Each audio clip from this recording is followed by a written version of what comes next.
L'entretien annuel d'un insert, une opération qui peut sauver des vies. Pour Emmanuel Pourradier, c'est une intervention de routine.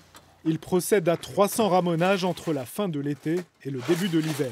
Il faut enlever l'épaisseur de suie qui s'est collée tout au long de la combustion pendant l'hiver. S'il n'y a pas d'entretien régulier, le goudron peut s'enflammer.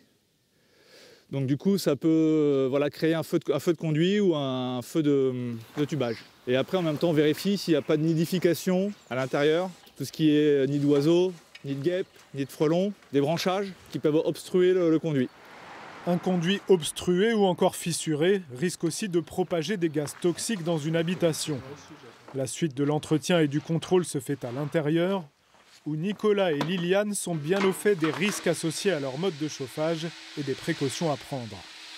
Tous les ans, on fait ramoner une fois par Sologne-Ramonage et une fois ou deux dans l'année, c'est moi qui ramonne moi-même à partir du bas. Il faut faire très attention, c'est pour ça qu'on a mis aussi des alarmes connectées. Et pour les assurances aussi, de le faire une fois par an par un professionnel. Si le couple s'est doté d'un deuxième détecteur dédié au monoxyde de carbone, tous les clients d'Emmanuel Pourradier ne sont pas toujours aussi bien informés. Il y en a qui n'ont pas forcément de détecteur et d'autres qui ne savent pas ce que c'est réellement le monoxyde de carbone. C'est une fumée qu'on ne voit pas, qui est incolore, qui est inodore et surtout qui vous ne le sentez pas arriver, quoi.